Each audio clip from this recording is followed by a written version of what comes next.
Christmas morning at Mom's house should have been magical for my 9-year-old son, Tyler, but my sister Patricia turned it into his worst nightmare. While the adults opened gifts in the living room, she forced Tyler into the kitchen to wash every dirty dish from Christmas dinner prep. Then she took a photo and posted it to our family group chat with the caption, "His place is to serve the family." I watched my boy's face crumble as 20 relatives saw his humiliation.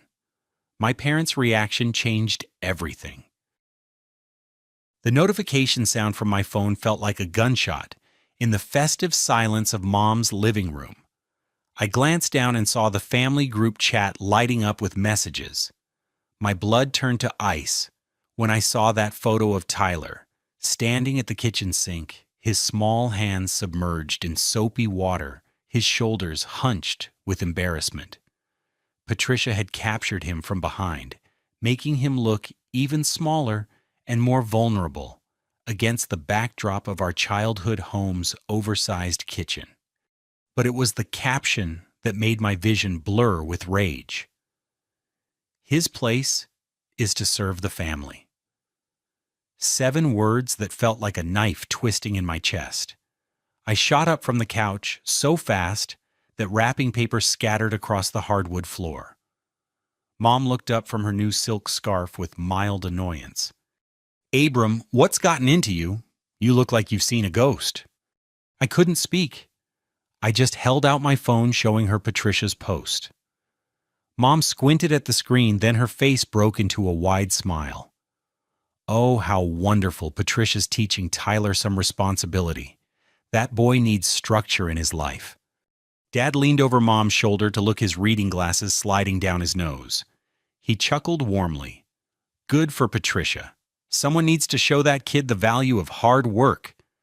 My hands shook as I watched the hearts and thumbs-up reactions multiply under the photo. Aunt Dorothy commented, "Finally, a child who understands respect." Uncle Frank added, "Patricia knows what she's doing. Wish more parents had her backbone." I couldn't believe what I was hearing. These were the same people who used to spoil me rotten when I was Tyler's age, who never made me lift a finger during holiday gatherings. Now they were celebrating my son's humiliation like it was some kind of parenting breakthrough. "This isn't teaching responsibility," I said, my voice trembling with controlled fury. "This is public humiliation of a 9-year-old child." Patricia emerged from the kitchen doorway, wiping her hands on a dish towel with the satisfaction of someone who'd just accomplished something meaningful. Her blonde hair was perfectly styled despite the kitchen work, and her red Christmas sweater looked pristine. She'd always been the type to orchestrate chaos while keeping herself spotless. "Oh, come off it, Abram. Tyler's fine. A little work never hurt anyone." She gestured dismissively toward the kitchen. "He was actually enjoying himself until you made a big deal about it." Enjoying himself? I pushed past her into the kitchen where Tyler stood frozen at the sink. His dark hair hung in his eyes, and I could see tear tracks on his flushed cheeks. The sight of him looking so defeated made something primal rise up in my throat. "Tyler, buddy, come here." I wrapped my arms around his small frame, feeling how tense his shoulders were. "You don't have to do this anymore." But when I turned back toward the living room, I realized the nightmare was just beginning. Patricia had her phone out again, recording this moment too. "See how he coddles the boy. This is exactly why Tyler needs guidance from someone who won't enable his entitled attitude." Mom appeared in the kitchen doorway, her face stern with disapproval, aimed squarely at me. "Abram, Patricia is trying to help. Ever since your divorce, Tyler's been different, more withdrawn, more difficult. Patricia has experience with troubled children." Troubled. The word hit me like a physical blow. Mom, Tyler isn't troubled. He's been through a divorce, yes, but he's adapting beautifully. His teacher says he's one of the most well-behaved kids in his class. Dad joined the growing audience in the kitchen doorway. "Son, sometimes we're too close to see the problems clearly." Patricia's been observing Tyler during family gatherings. She's noticed some concerning patterns. I felt like I was living in an alternate reality. What patterns, Tyler is polite, helpful, and kind? What exactly has Patricia told you? Patricia stepped forward, her expression shifting into what I recognized as her professional mode.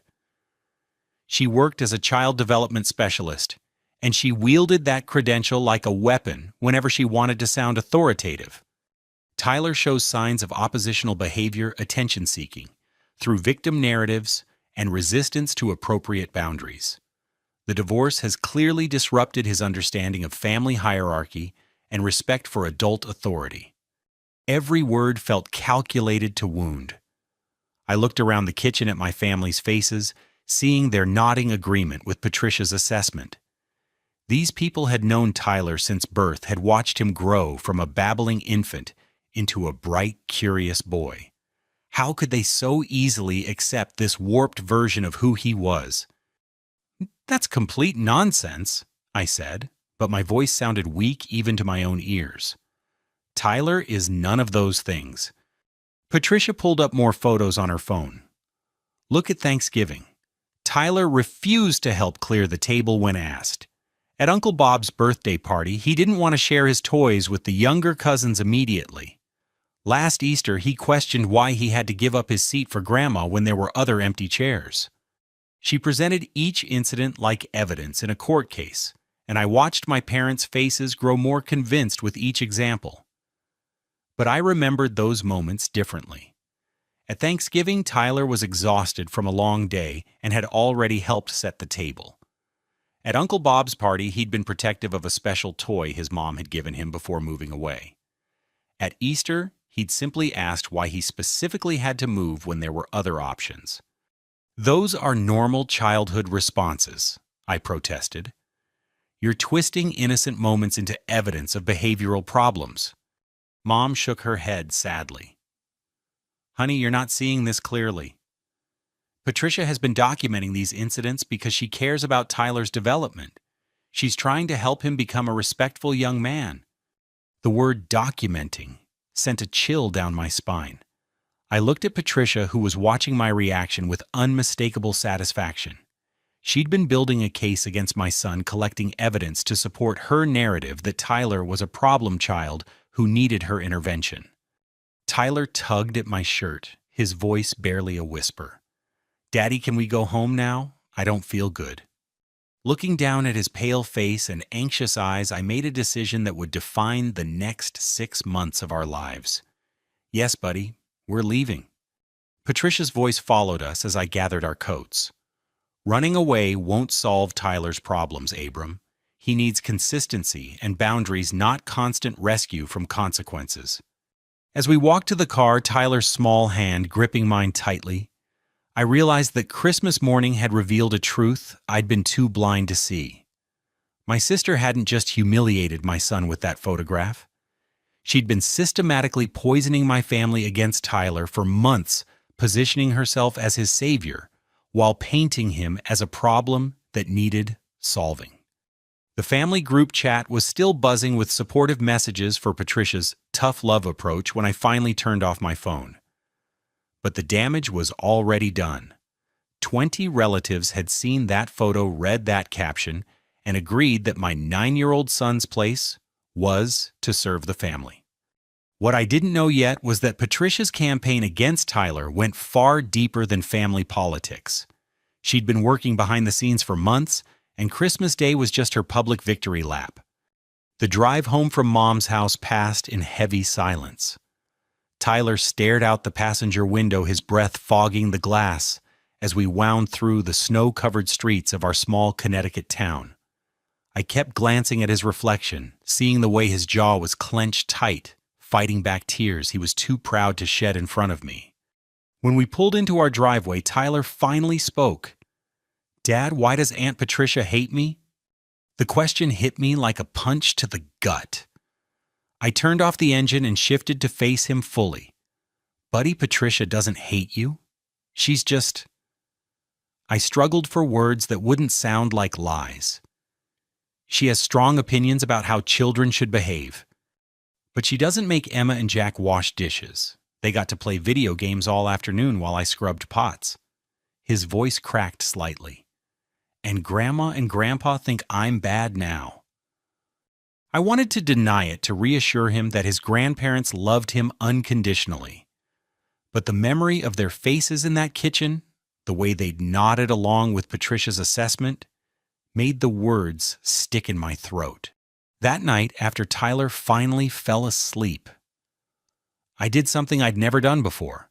I scrolled back through months of family group chat messages looking for clues I might have missed. What I found made my stomach turn.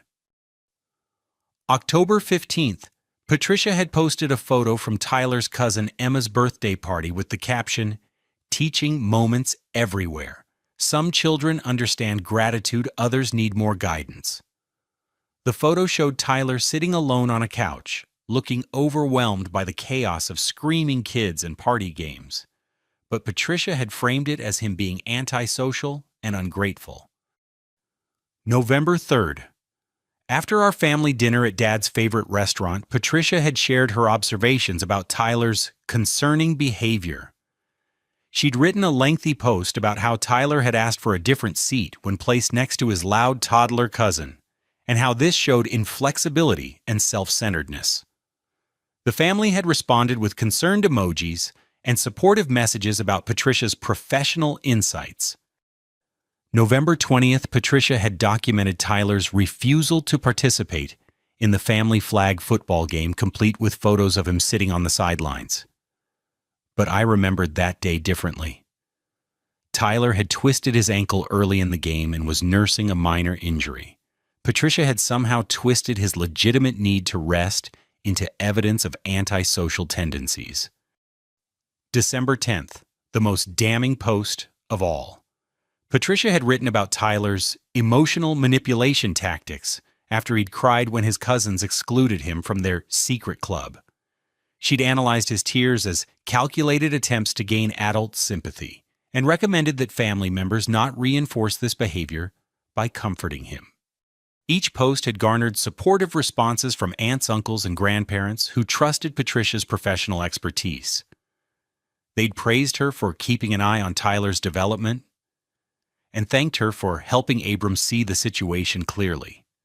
I realized with growing horror that Patricia had been conducting a months-long character assassination campaign against my son, and I'd been completely oblivious.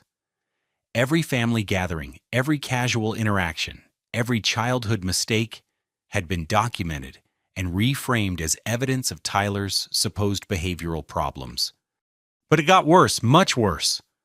The next morning, I called Tyler's school to check on his academic progress, something I did periodically since the divorce. His teacher, Mrs. Patterson, sounded surprised to hear from me. "Oh, Mr. Collins, I'm glad you called. I was wondering when you'd want to discuss the concerns that were brought to my attention." My blood ran cold. "What concerns?" "Well, Tyler's aunt contacted me a few weeks ago, Patricia Thompson. She identified herself as a child development specialist and mentioned some behavioral issues you've been dealing with at home. She wanted to coordinate our approaches to help Tyler with his adjustment challenges." I gripped the phone so tightly my knuckles went white. "Patricia contacted you. What exactly did she say?" "She mentioned that Tyler's been struggling with authority figures since the divorce, showing signs of oppositional behavior and attention-seeking. She offered to consult on strategies for maintaining consistent boundaries between home and school." The room started spinning around me. "Mrs. Patterson, I need to be very clear about something. Patricia is not authorized to speak about Tyler's education or behavior. She has no involvement in his care beyond being his aunt." There was a long pause. "Oh my. Mr. Collins, she presented herself as working closely with your family on Tyler's behavioral intervention plan. She had detailed knowledge of specific incidents and seemed very professional." "What kind of incidents?" I asked, though I dreaded the answer. "She mentioned Tyler's resistance to family responsibilities, his difficulty accepting correction, and his tendency to become emotional when faced with appropriate consequences. She said you'd requested her professional support because Tyler's behavior at family gatherings was becoming concerning." Every word felt like another nail in Tyler's coffin. Patricia had somehow convinced his teacher that my well-behaved, emotionally healthy son was a problem child who needed special monitoring. And she'd done it all behind my back using her professional credentials to give weight to her lies. Mrs. Patterson Tyler doesn't have behavioral problems. He's never been in trouble at school, his grades are excellent, and he's well liked by his peers. Patricia has been feeding you false information. Another uncomfortable silence. Mr. Collins, I have to say Tyler has seemed more withdrawn lately. He's been less participative in class discussions, and I've noticed him watching other children rather than engaging directly. When I've tried to talk with him about it, he just says everything's fine. The pieces started clicking into place. Tyler's recent quietness, his reluctance to go to family events the way he'd been second-guessing himself lately. Patricia's poison hadn't just affected our family's perception of him. It was affecting Tyler's perception of himself. That afternoon, I sat Tyler down for the most difficult conversation of my life. Buddy, I need to ask you some questions, and I want you to tell me the truth, okay? He nodded solemnly, those serious brown eyes fixed on my face. Has anyone at school been treating you differently lately? Maybe asking about your behavior or watching you more closely? Tyler's face flushed red. Mrs. Patterson keeps asking if I'm feeling okay? And Mrs. Rodriguez from the counselor's office wanted to talk to me about adjusting to change. I told them I was fine, but they kept asking. My heart broke a little more with each revelation. Has anyone talked to you about your behavior at family gatherings? Aunt Patricia said I need to work on being more respectful. She said Grandma and Grandpa are worried about me because I don't follow instructions well. Tyler's voice got smaller. She said if I don't get better at listening, people won't want to be around me anymore. The manipulation was even more insidious than I'd realized. Patricia hadn't just been documenting Tyler's supposed misbehavior for the family. She'd been telling Tyler directly that he was disappointing everyone, that his natural childhood responses were character flaws that made him unlovable. Tyler listened to me very carefully. You are not a bad kid. You are kind, smart, funny, and good-hearted. Nothing about you needs to be fixed or corrected. Aunt Patricia is wrong. But I could see the doubt in his eyes. When trusted adults repeatedly tell a child that he's the problem, that doubt becomes a poison that's hard to extract. That evening, I made a decision that would have consequences I couldn't yet imagine. I called Patricia directly, determined to confront her about her interference in Tyler's life. Abram, I'm glad you called. She answered, her voice warm and professional. I've been hoping we could discuss Tyler's progress. Progress, Patricia? What gives you the right to contact his school behind my back? I was trying to help coordinate his support system. Consistency is crucial for children with behavioral challenges. Tyler doesn't have behavioral challenges. You've manufactured this entire narrative to make yourself feel important. Her voice shifted, becoming colder. Abram denial isn't going to help Tyler overcome his issues. I've documented multiple instances of concerning behavior, and other family members have witnessed these patterns too. You've documented normal childhood responses and twisted them into evidence of problems that don't exist. Have I? Let's see. Tyler's refusal to share toys appropriately, his resistance to family responsibilities, his emotional manipulation when corrected, his antisocial behavior at gatherings. These are patterns, Abram, not isolated incidents. The way she rattled off her list so smoothly told me she'd been preparing for this conversation. Every accusation had been carefully crafted and rehearsed. You're describing a completely different child than the one I know. Maybe that's the problem, Patricia said, her voice taking on a sharp edge. Maybe you don't know Tyler as well as you think you do. Maybe your guilt over the divorce is clouding your judgment about his needs. The accusation hit its mark. Every divorced parent carries guilt about the impact on their children, and Patricia had just weaponized mine against me. This conversation is over. I said, but Patricia wasn't finished. Abram running away from difficult truths won't help Tyler. He needs intervention now before these patterns become entrenched. I'm offering to help because I care about his future. As I hung up the phone, I realized that Patricia wasn't just trying to humiliate Tyler or prove herself right about his behavior. She was positioning herself as his savior, the one person who could fix the problems she'd created. And she was using my family's love and concern for Tyler to give her authority over his life. What I didn't know yet was that Patricia's campaign was about to escalate dramatically. Christmas Day hadn't been her endgame. It had been her opening move. The week between Christmas and New Year typically felt like a peaceful pause in our household, but this year it crackled with underlying tension. Tyler had become hyper-aware of his own behavior, second-guessing every action and word. I watched him ask permission to get a glass of water, apologize for laughing too loudly at a cartoon, and carefully clean up messes that weren't even messes. Patricia's psychological warfare was reshaping my confident, carefree boy into an anxious people-pleaser. On December 30th, my phone buzzed with a text from my ex-wife, Sarah. "Can we talk about Tyler? Something's not right." Sarah had moved to Portland 6 months ago for a job opportunity, and Tyler visited her every other weekend and during school breaks. Despite our divorce, we maintained good communication about Tyler's well-being. Her concern sent alarm bells ringing in my head. I called her immediately. "What's happening?" "Tyler seems different, Abram. More cautious, like he's walking on eggshells. Yesterday he asked me 3 times if it was okay for him to watch his favorite movie. When I said yes, he asked if I was sure if I wasn't just being nice. That's not like him."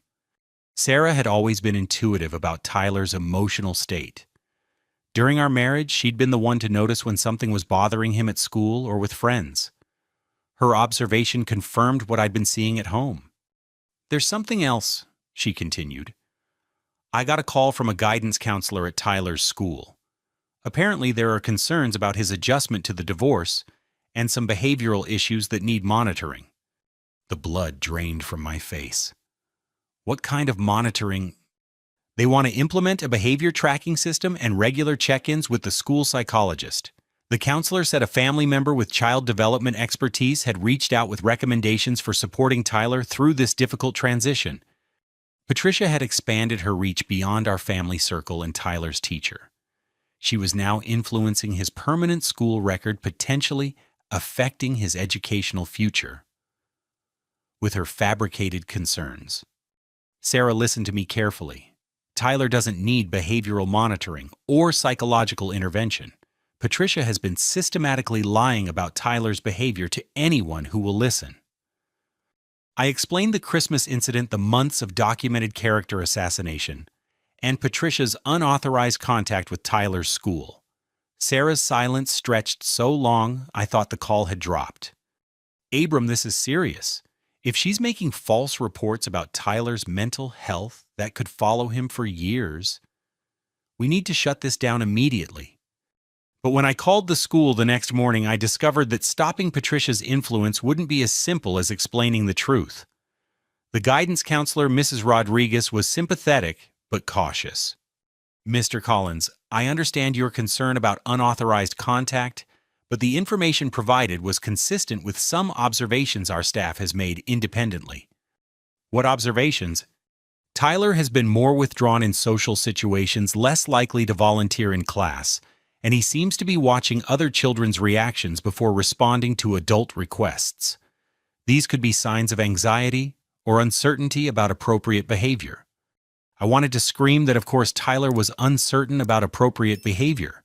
When adults constantly analyze and criticize a child's natural responses, when they document normal childhood moments as evidence of character flaws, the child learns to doubt every instinct and impulse. Mrs. Rodriguez Tyler's behavioral changes are a direct result of being told by family members that his normal responses are problematic. He's not troubled. He's confused and hurt. I understand that's your perspective, Mr. Collins, but we have a responsibility to monitor students who may be struggling with adjustment issues. The behavioral tracking system is simply a precautionary measure to ensure Tyler gets support if needed. After hanging up, I realized that Patricia had created a perfect trap. Her professional credentials gave her credibility with school officials, her documentation provided evidence for her claims, and Tyler's resulting behavioral changes seemed to confirm her assessment. Anyone who challenged her narrative would appear to be in denial about a child's obvious needs. That afternoon, I decided to dig deeper into Patricia's professional background. If she was using her expertise to manipulate Tyler's situation, I needed to understand exactly what kind of expert she claimed to be. What I discovered made my stomach turn. Patricia's LinkedIn profile described her as an independent child behavioral consultant who specialized in family system interventions for children with adjustment disorders. Her client testimonials praised her ability to identify concerning patterns that parents often miss, and her compassionate but firm approach to behavioral modification. But when I cross-referenced her employment history, I found gaps and inconsistencies that raised red flags. Patricia claimed to have worked at the Riverside Child Development Center for 3 years, but when I called them, they had no record of her employment. Her supposed certification from the American Board of Child Psychology led to a website that didn't exist. The deeper I dug, the more I realized that Patricia had been embellishing, if not outright fabricating, her professional credentials. But she'd done it skillfully enough that casual verification by school officials or family members wouldn't reveal the deception. On January 2nd, Tyler came home from his first day back at school with tears in his eyes. Dad, Mrs. Rodriguez wants to meet with me twice a week now. She says it's to help me with my feelings about the divorce. But I don't have bad feelings about the divorce. I'm okay with having 2 houses. The innocence in his voice broke my heart. Tyler had actually adjusted remarkably well to the divorce, maintaining strong relationships with both parents and adapting to his new routine with minimal stress. But Patricia's intervention was creating the very problems she claimed to be addressing. What does Mrs. Rodriguez talk about in these meetings? She asks about my behavior at home and at family gatherings. She wants to know if I get angry when adults give me instructions or if I try to get out of responsibilities. She showed me pictures of faces with different emotions and asked me to point to how I feel about helping with chores. Patricia had apparently provided the school with specific questions designed to elicit responses that would support her narrative. Tyler's honest answers about preferring play to chores, his natural childhood preference for fun over work, were being interpreted as signs of oppositional behavior. Today she asked if I think the rules at Grandma's house are fair. I said sometimes I wish I didn't have to do dishes while my cousins play, and she wrote it down in her special notebook. Every session with Mrs. Rodriguez was creating more documentation for Patricia's case against Tyler. His normal childhood feelings were being pathologized and recorded as evidence of behavioral dysfunction. That evening, I made a decision that would escalate the conflict beyond anything I could have imagined. I called a meeting with my parents, determined to present them with evidence of Patricia's deception and manipulation. Mom and Dad arrived at my house on January 3rd with expressions of concerned determination. They'd obviously discussed my request for a meeting and decided to present a united front in support of Patricia's approach. "Son, we know you're struggling with this situation." Dad began settling into the familiar rhythm of family intervention. But Patricia really knows what she's talking about. She's helped other families through similar challenges. I laid out my evidence methodically. Patricia's unauthorized contact with Tyler's school, her embellished professional credentials, the months of systematic documentation designed to support a predetermined narrative about Tyler's behavior, the way Tyler's natural confidence had eroded under constant scrutiny and criticism. Mom listened with growing discomfort, occasionally glancing at Dad for reassurance. "Abram, honey, maybe Patricia got a little overzealous, but her heart is in the right place. She's genuinely concerned about Tyler's development." "Mom, she's been lying about Tyler's behavior and fabricating her expertise to support those lies." This isn't overzealous concern. This is systematic psychological manipulation of a 9-year-old child. Dad's face hardened with stubborn loyalty to his eldest daughter. Patricia has never lied to us about anything important. If she says Tyler needs guidance, then Tyler needs guidance. You're too close to the situation to see it clearly. The conversation continued in painful circles for over an hour. Every piece of evidence I presented was reinterpreted or dismissed. Patricia's lies became misunderstandings. Her manipulation became professional concern. Tyler's distress became necessary growing pains. As my parents prepared to leave, Dad delivered what felt like an ultimatum. Abram, we love you and Tyler more than anything. But if you keep fighting Patricia's efforts to help, you're going to force us to choose sides. And we can't stand by and watch Tyler suffer because you're too proud to accept help. After they left, I sat in my empty living room and realized that Patricia had achieved something I hadn't thought possible. She'd convinced my parents that protecting Tyler from her influence was actually harming him. She'd positioned herself as his advocate and me as the obstacle to his well-being. But the worst revelation was still to come. The next morning, I discovered that Patricia's manipulation extended far beyond family politics and school intervention. She was building a case for something much more serious, something that could destroy my family forever. January 5th brought a phone call that changed everything. I was making Tyler breakfast when an unknown number appeared on my phone. The woman's voice was crisp and professional, with an undertone that immediately put me on edge. Mr. Collins, this is Amanda Walsh from Child Protective Services. I need to schedule a home visit to discuss some concerns that have been brought to our attention regarding your son Tyler. My knees nearly buckled. I gripped the kitchen counter watching Tyler pour syrup on his pancakes, blissfully unaware that our world was about to implode. I'm sorry, what concerns? We've received reports about potential neglect and inappropriate behavioral management strategies. I can't discuss specifics over the phone, but I need to conduct a home assessment within the next 72 hours. The room started spinning around me. Who made these reports?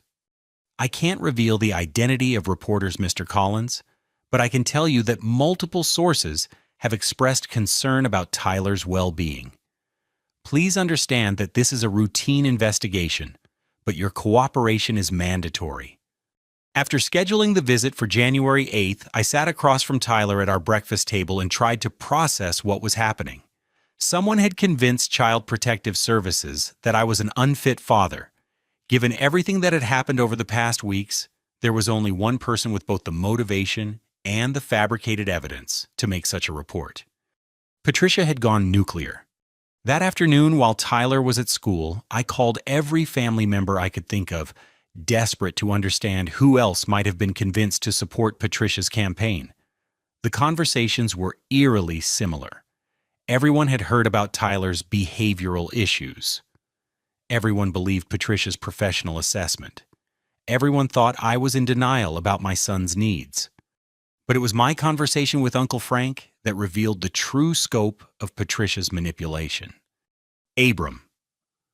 I hate to say this, but Patricia showed us photos from Christmas that really opened our eyes. That boy looked miserable doing those dishes, and when you swooped in to rescue him, well, it seemed like you were enabling his resistance to responsibility. Uncle Frank Tyler looked miserable because he was being publicly humiliated and forced to work while his cousins played. That's not how Patricia explained it. She said Tyler had volunteered to help with cleanup, but then started crying when he realized the work was harder than he expected. She said your reaction taught him that crying gets him out of responsibilities. The lies were so elaborate, so carefully constructed, that they created an alternate reality where Tyler's humiliation became evidence of my poor parenting. Patricia had rewritten history to support her narrative, and my family had accepted her version without question. She also mentioned that Tyler's been having problems at school, Uncle Frank continued. Behavioral issues that require professional intervention. She said the school contacted her because they knew she had expertise in child development. Every revelation made the situation more hopeless. Patricia had convinced my family that she was Tyler's advocate, that her intervention was necessary and professional, and that my resistance was actually harmful to Tyler's development. But the most devastating blow came that evening when Patricia herself called me. "Abram, I heard that CPS contacted you today. I want you to know that I tried to handle this within the family, but Tyler's needs have escalated beyond what informal support can address."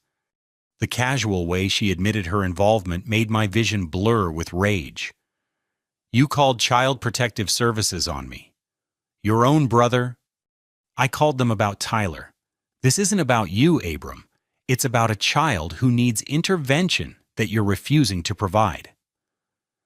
The school counselor and I both agreed that Tyler's behavioral and emotional needs require formal assessment and support. She spoke with the calm certainty of someone who genuinely believed she was saving a child from neglectful parenting. The worst part was that I could hear the sincerity in her voice. Patricia had convinced herself that her lies were truth, that Tyler's distress was evidence of problems, rather than evidence of her manipulation.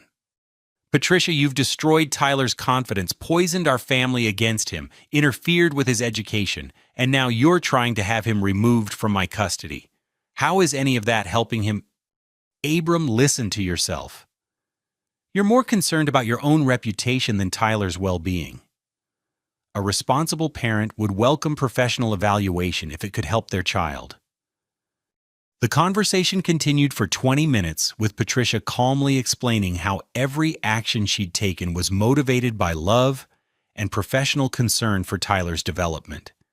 She'd reframed her systematic abuse as intervention, her lies as professional assessment, and her campaign to destroy our family as necessary protection for a troubled child. When Tyler came home from school that day, he could sense something was wrong immediately. "Dad, you look scared. What happened?" I knelt down to his eye level, trying to figure out how to explain that his aunt's hatred had escalated into a threat to our family's existence. "Tyler, some people are confused about whether I'm taking good care of you. Tomorrow, a nice lady is going to visit our house and ask us some questions to make sure you're happy and healthy." His eyes widened with fear. "Are they going to take me away from you?"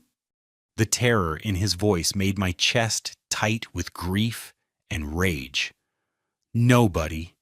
We're going to answer her questions honestly, and she's going to see that you're safe and loved and well cared for." But even as I said the words, I knew the situation was more precarious than I wanted Tyler to understand. Patricia had created months of documentation supporting her claims. She had professional credibility with school officials. She had family members who would testify to Tyler's supposed behavioral problems. And she had Tyler's own behavioral changes, caused by her manipulation, as evidence that something was wrong in his environment. That night, I lay awake, staring at the ceiling, trying to figure out how to fight an opponent who had systematically destroyed my credibility while positioning herself as Tyler's savior. Patricia had played a long game, building her case methodically, while I remained oblivious to the threat she posed. The next morning brought another devastating revelation. I was helping Tyler get ready for school when he mentioned something that made my blood run cold. Dad, Aunt Patricia said that if the lady asks me questions tomorrow, I should tell the truth about feeling sad and confused lately. She said it's important to be honest about my feelings, even if it might hurt people's feelings. Patricia had been coaching Tyler for the CPS interview, priming him to provide responses that would support her narrative. She'd convinced him that his recent sadness and confusion, which she had caused through months of psychological manipulation, were feelings he needed to share with the investigator. "Tyler, when the lady asks you questions, you should absolutely tell the truth about your feelings. But remember that you felt happy and confident before Christmas, right? You only started feeling sad and confused after family members started telling you there was something wrong with your behavior." But I could see the uncertainty in Tyler's eyes. When adults spend months telling a child that his natural responses are problematic, that child begins to doubt his own perceptions and memories. Tyler genuinely wasn't sure anymore whether his current distress was a sign of problems in his environment or problems within himself. As I dropped Tyler off at school that morning, I realized that Patricia had achieved something truly diabolical. She'd created the very problems she claimed to be addressing, then positioned herself as the solution to those problems. Tyler's anxiety and self-doubt, which were direct results of her manipulation, now appeared to be evidence that he needed her intervention.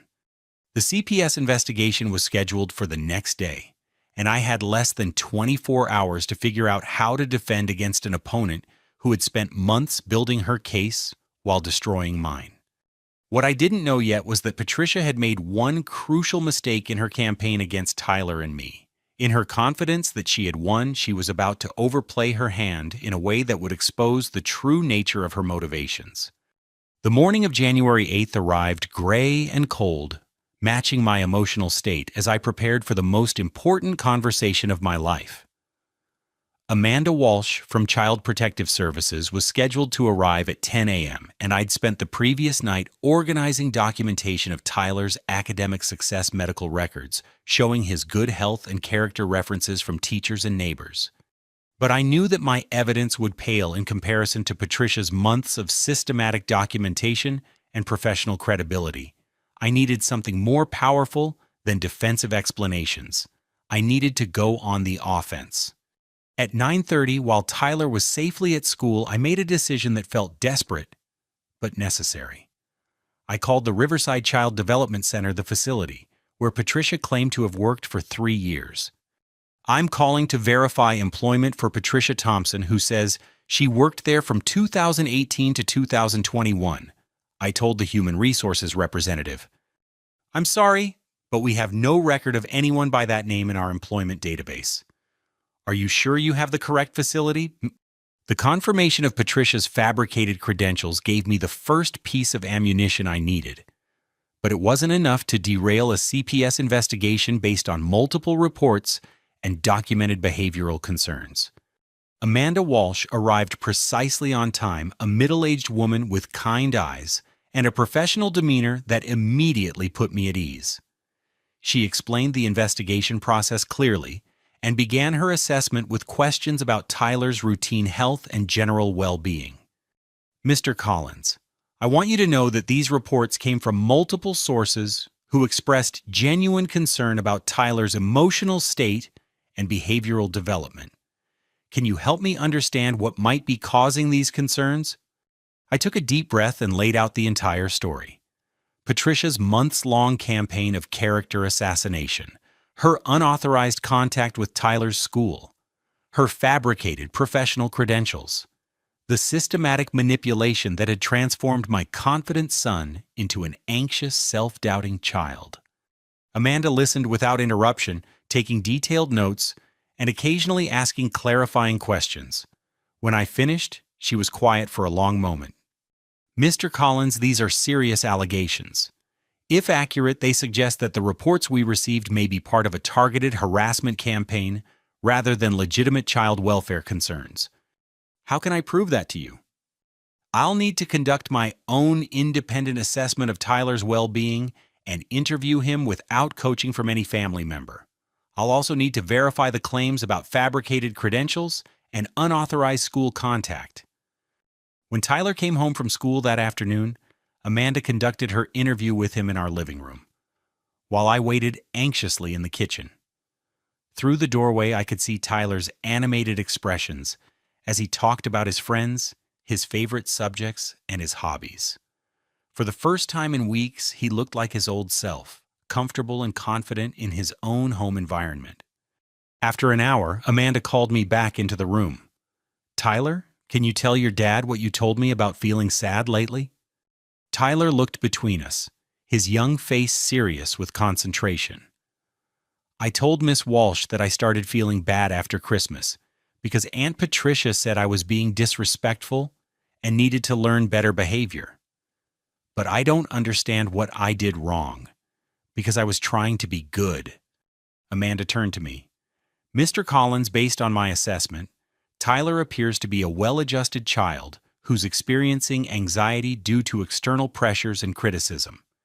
His responses to my questions were age-appropriate, emotionally healthy, and consistent with a child who feels secure in his home environment. The relief was overwhelming, but Amanda wasn't finished. However, I need to follow up on these reports thoroughly. I'll be contacting Tyler's school directly to verify the claims about behavioral concerns and unauthorized professional consultation. I'll also be reaching out to verify the credentials of the person who made these reports. Over the next 3 days, Amanda conducted a thorough investigation that gradually revealed the scope of Patricia's deception. Tyler's teacher confirmed that his behavior had never been problematic until Patricia's intervention created artificial concerns. The school principal admitted they'd never actually verified Patricia's credentials before implementing her recommendations.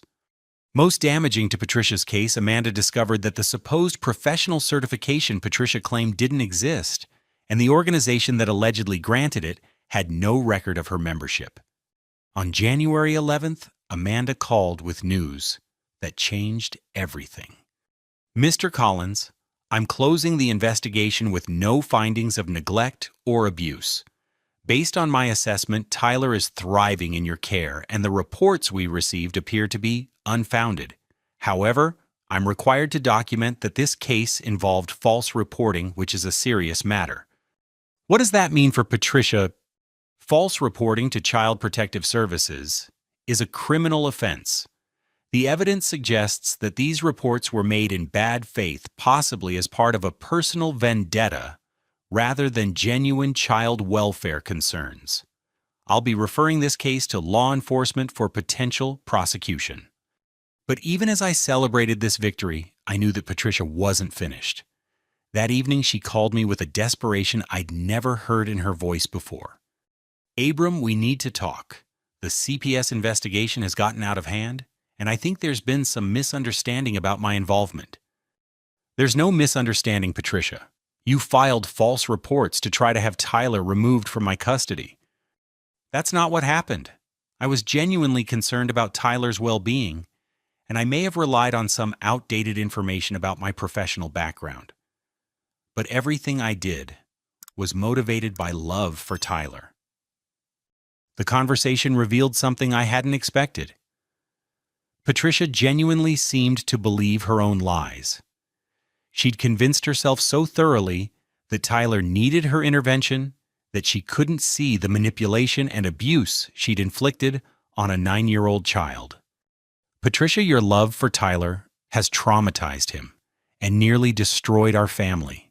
You need professional help to understand why you thought any of this was acceptable. I don't need help, Abram. I need my family to trust my expertise and support my efforts to help Tyler reach his potential. Even faced with the collapse of her entire campaign, Patricia maintained her delusion that she was Tyler's advocate rather than his abuser.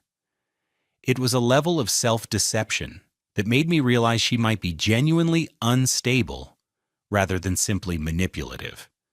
But the next day brought news that gave me hope for finally stopping Patricia's campaign against Tyler. Amanda Walsh called to inform me that law enforcement was taking the case seriously and that Patricia would be facing charges for filing false reports to Child Protective Services. Mr. Collins, Detective Ryan Martinez will be contacting you soon to get your statement. The prosecutor's office believes they have a strong case based on the evidence of systematic false reporting and fabricated credentials. As I hung up the phone, I realized that Patricia's nuclear option had backfired spectacularly. Her attempt to use Child Protective Services as a weapon against Tyler and me had exposed her deception to law enforcement and created a criminal case that would finally hold her accountable for months of psychological abuse. But I also knew that cornered predators are often most dangerous when their victims start fighting back.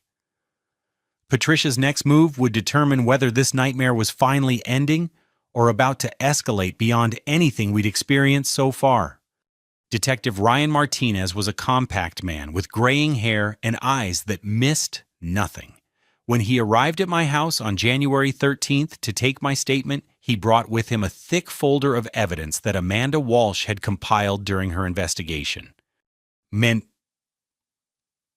Mr. Collins, I've seen cases of false reporting before, but this one is particularly disturbing because of the systematic nature of the deception and the involvement of a child. Can you walk me through the timeline of events? For the next 2 hours, I laid out every detail of Patricia's campaign against Tyler, from the initial family group chat humiliation, through the fabricated professional credentials and false CPS reports. Detective Martinez took detailed notes and asked probing questions that revealed he understood the psychological manipulation involved. Mr. Collins, we've already verified that Ms. Thompson's claimed professional certifications are fraudulent. We've also confirmed with Tyler's school that she misrepresented her authority to make educational recommendations. But I need to understand her motivation for targeting your son specifically. I explained Patricia's childhood resentment, her jealousy over perceived favoritism, and her apparent belief that she was qualified to fix Tyler's supposed behavioral problems. But as I spoke, I realized that the full scope of her motivation was darker than I'd understood. Detective Martinez, I think Patricia saw Tyler as a way to prove her superior parenting expertise to our family. She needed him to be a problem child, so she could position herself as his savior. When that didn't work, she escalated to trying to remove him from my custody so she could have complete control over his upbringing. Detective Martinez nodded grimly. We've seen similar patterns in cases involving individuals with narcissistic tendencies who fixate on children as objects to be controlled rather than people to be protected. That afternoon, Detective Martinez interviewed Tyler with a child psychologist present to ensure the questioning was age-appropriate and non-traumatic. Tyler's clear, honest responses about Patricia's manipulation and his resulting anxiety provided additional evidence for the criminal case. But the breakthrough came 2 days later when Detective Martinez called with news that changed everything. Mr. Collins, we executed a search warrant for Ms. Thompson's electronic devices and discovered some very disturbing evidence. She's been documenting her campaign against Tyler in detail, including recordings of conversations where she admits to fabricating behavioral incidents. My hands shook as Detective Martinez explained what they'd found. Patricia had been keeping audio recordings of her phone calls with family members, school officials, and even me. In her arrogance, she documented her own criminal behavior, apparently believing that her recordings would prove her professional expertise and Tyler's need for intervention. Instead, the recordings revealed her systematic deception and manipulation.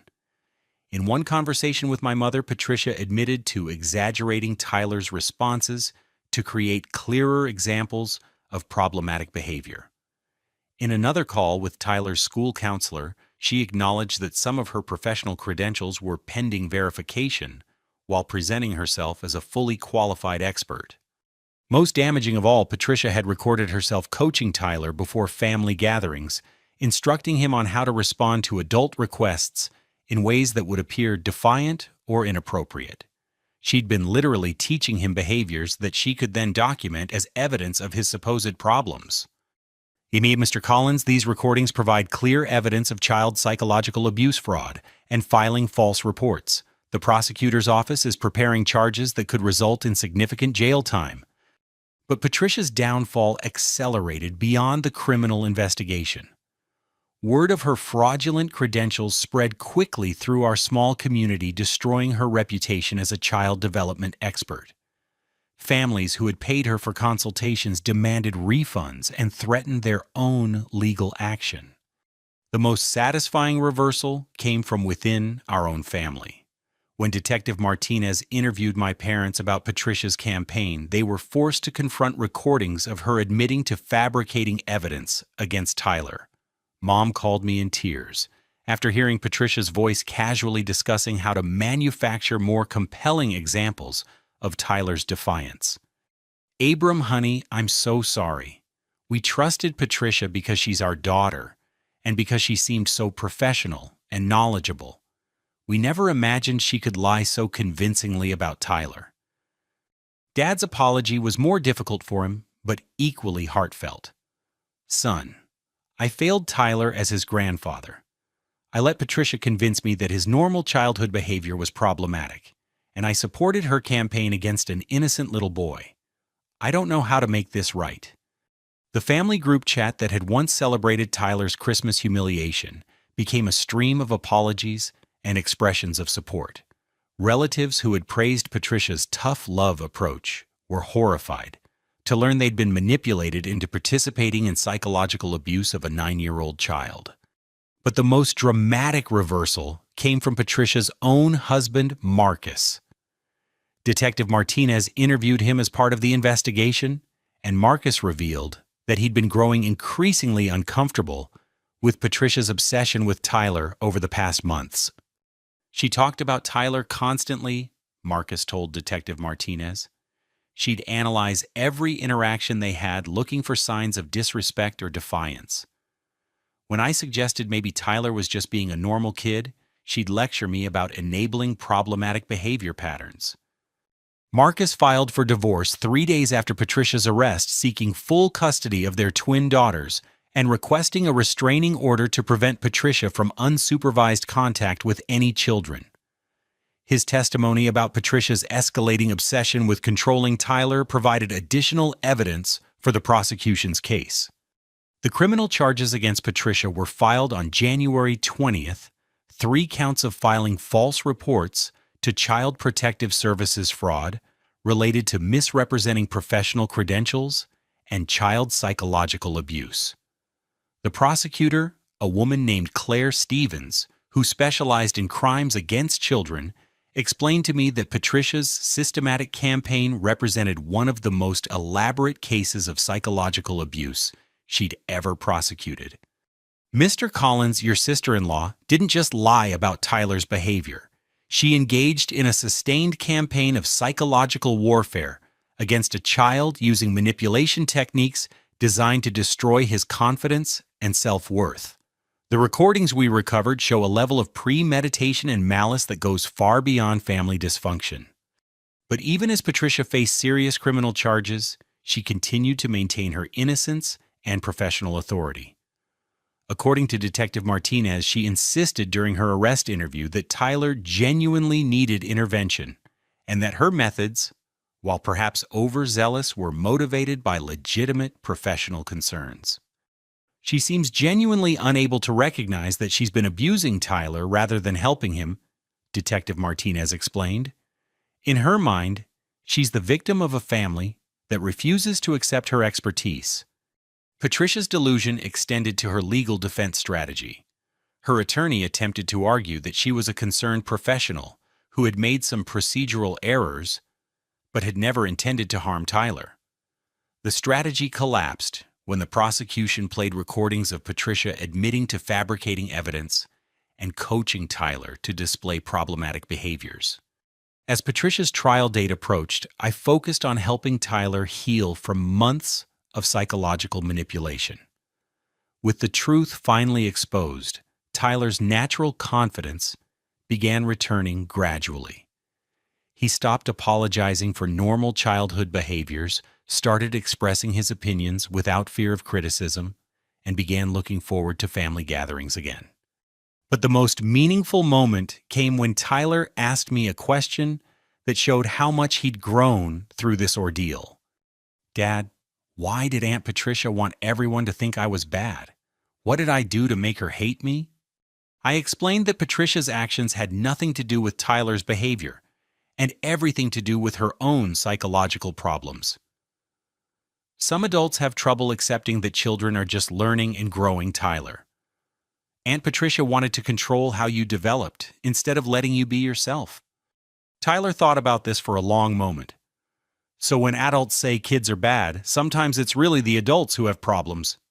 Sometimes, buddy, that's why it's important to trust your own feelings and remember that you're a good person, even when other people try to make you doubt yourself. Patricia's trial was scheduled for March 15th, but the evidence against her was so overwhelming that her attorney began pushing for a plea bargain. The recordings, The fabricated credentials, the false CPS reports, and the testimony from multiple witnesses had created an ironclad case that virtually guaranteed conviction. But as winter melted into spring, I realized that Patricia's defeat in court would only be part of Tyler's healing process.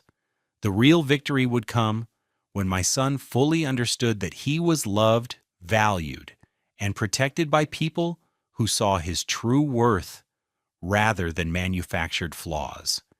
The morning of June 25th brought warm sunshine streaming through our kitchen windows as Tyler helped me prepare breakfast for his cousins Emma and Jack, who were visiting for the week.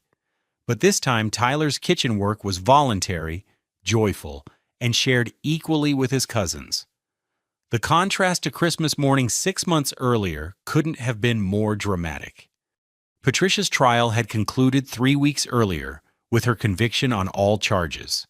She received 2 years in prison for the false CPS reports and fraud, plus 3 years of supervised probation that prohibited her from working with children. The judge's sentencing comments still echoed in my mind. Ms. Thompson engaged in a calculated campaign of psychological abuse against a child using fabricated professional credentials to give weight to her manipulation. The damage she inflicted on Tyler Collins and his family represents a profound betrayal of trust and professional ethics. But Patricia's legal punishment was only one part of her complete downfall. Her reputation in our community had been destroyed so thoroughly that she'd become a cautionary tale about the dangers of false reporting and child psychological abuse. The families she'd previously consulted had all demanded refunds and threatened their own legal action for fraudulent services. Marcus had been granted full custody of their twins, and Patricia was restricted to supervised visitation only. Her own children, who had witnessed her manipulation of Tyler, were receiving therapy to process their mother's behavior and learn healthier relationship patterns. The most satisfying reversal had come within our extended family. The relatives who had once praised Patricia's expertise and supported her campaign against Tyler now went out of their way to shower him with affection and validation. Uncle Frank, who had believed Patricia's lies about Tyler's behavioral problems, now made a point of praising Tyler's helpfulness and good manners at every family gathering. "Tyler, you're such a thoughtful young man," Aunt Dorothy had told him at Memorial Day dinner. "I'm so sorry we didn't see how special you were when Patricia was confusing us with her lies." But the most meaningful transformation had occurred in Tyler himself. The anxious, self-doubting child of Christmas morning had been replaced by a confident, articulate 10-year-old who understood his own worth and trusted his own perceptions. Tyler had learned a lesson that would serve him well throughout his life. Sometimes adults are wrong, and sometimes standing up for truth requires tremendous courage. "Dad, remember when Aunt Patricia tried to make everyone think I was bad?" Tyler asked as we scrambled eggs together. "I'm glad you believed me instead of her." Tyler, a parent's job is to protect their children from people who want to hurt them, even when those people are family members. I should have recognized what Patricia was doing earlier. But you figured it out eventually and you stopped her. That's what matters. Tyler's resilience and wisdom continually amazed me. Despite months of psychological manipulation, he'd emerged from the experience with a stronger sense of himself and a clearer understanding of healthy versus unhealthy relationships. The breakfast preparation was interrupted by a phone call from Detective Martinez, who had become a family friend during the investigation and prosecution of Patricia's case. "Abram, I wanted to give you an update on the Victim Restitution Fund. Patricia's required to pay for Tyler's therapy costs and any other expenses related to her abuse." "How's she doing in prison?" I asked, though I wasn't sure I really wanted to know. According to her counselor, she still maintains that she was trying to help Tyler and that her methods were professionally sound. She seems genuinely unable to accept that she psychologically abused a child. Patricia's continued delusion didn't surprise me. People who engage in systematic manipulation often convince themselves so thoroughly of their own righteousness that they can't recognize the harm they've caused. But her inability to accept responsibility meant that Tyler would never receive a genuine apology for the trauma she'd inflicted.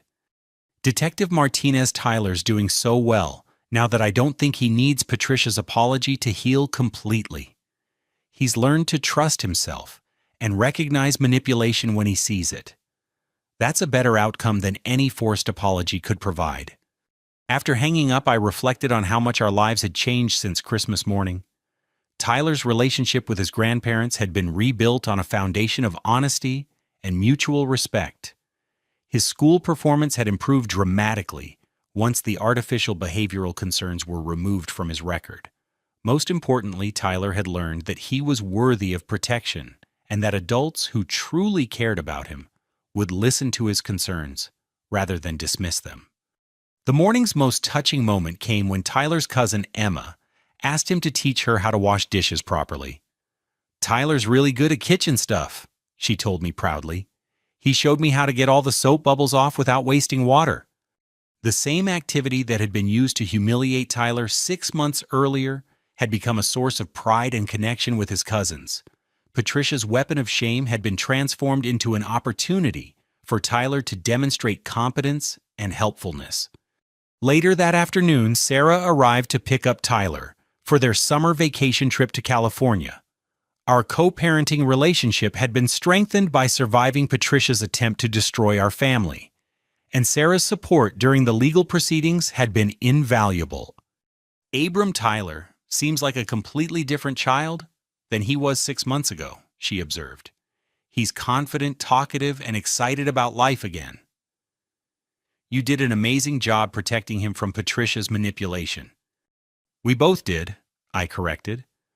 This experience taught me how important it is for divorced parents to present a united front when someone threatens their child's well-being.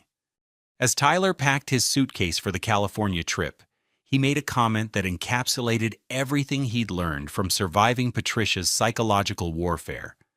"Dad, I used to think adults were always right, and kids had to accept whatever adults said. But now I know that kids can have good judgment too, and sometimes we need to speak up when adults are wrong about us."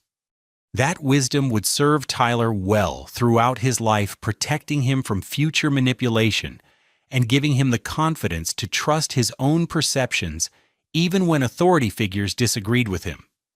The evening concluded with a family barbecue in our backyard, attended by grandparents, aunts, uncles, and cousins, who had all learned valuable lessons about the importance of independent thinking and the dangers of blind trust in claimed expertise. Mom and Dad had worked tirelessly to rebuild their relationship with Tyler, and their obvious pride in his resilience was evident in every interaction. "Tyler, would you like to help me flip these burgers?" Dad asked, offering Tyler the spatula. "Sure, Grandpa, but only if you want my help. I don't have to cook if you prefer to do it yourself." Dad's eyes filled with tears as he realized Tyler was giving him permission to decline his assistance, something Patricia had never allowed. "Tyler, I would love your help with anything anytime you want to offer it." As I watched 3 generations of my family cooking together in harmony, I understood that Patricia's attempt to destroy Tyler had ultimately strengthened our family bonds and taught us all important lessons about love protection and the difference between genuine concern and manipulative control. The final irony was that Patricia's campaign to prove her superior parenting expertise had accomplished the exact opposite. She demonstrated conclusively that love without respect is manipulation, that professional credentials without ethics are meaningless, and that children thrive when they're accepted for who they are rather than molded into someone else's vision of perfection. 6 months after Patricia's Christmas morning humiliation of Tyler, karma had indeed come full circle. She was in prison, her reputation destroyed, her family broken, and her victim thriving despite her best efforts to break his spirit. Tyler had learned that he was strong enough to survive adult cruelty and wise enough to recognize it when he encountered it in the future. As the sun set on our summer barbecue, Tyler approached me with a serious expression. Dad, I want to thank you for protecting me from Aunt Patricia, even when other people thought you were wrong. Tyler, protecting you is my most important job. I'm sorry it took me so long to understand what she was doing to you. You figured it out when it mattered most. That's what good parents do. The simple wisdom of a 10-year-old who had survived psychological warfare and emerged stronger, wiser, and more compassionate than before. Patricia's cruelty had been transformed into Tyler's strength. Her manipulation had become his insight, and her attempt to destroy our family had ultimately made us unbreakable. Sometimes the greatest victories come not from avoiding difficult battles, but from fighting them with courage, persistence, and an unwavering commitment to protecting the people we love. Tyler learned that he was worth defending. I learned that family loyalty must never override child protection, and our entire family learned that truth has its own power when people have the courage to speak it. 6 months after Christmas morning, Tyler was washing dishes again, but this time he was teaching his cousins, sharing knowledge, and building relationships through service freely chosen rather than humiliation forcibly imposed. Patricia's weapon had become Tyler's gift. Her shame had become his pride, and her manipulation had become our family's strength. That's the true power of karma. It doesn't just punish wrongdoers, it transforms their weapons into tools of healing and growth for their victims. Have you ever had to stand up to a family member who was hurting someone you love? How did you find the courage to fight for what was right, even when other people didn't believe you? Share your story in the comments below. Your experience might help other parents recognize manipulation and protect their children from psychological abuse. If this story resonated with you, please give it a like and subscribe for more tales about family courage, childhood resilience, and the power of standing up for what's right. Share this video with anyone who needs to remember that children deserve protection from adult manipulation, no matter who the manipulator is. Remember, protecting the people you love sometimes means fighting battles that seem impossible to win, but truth has its own strength when people have the courage to speak it. Thank you for listening to Tyler's story, and may you always have the wisdom to recognize manipulation and the courage to stand against it. Until next time, keep protecting the innocent, keep speaking the truth, and keep believing in the power of love to overcome even the most calculated cruelty.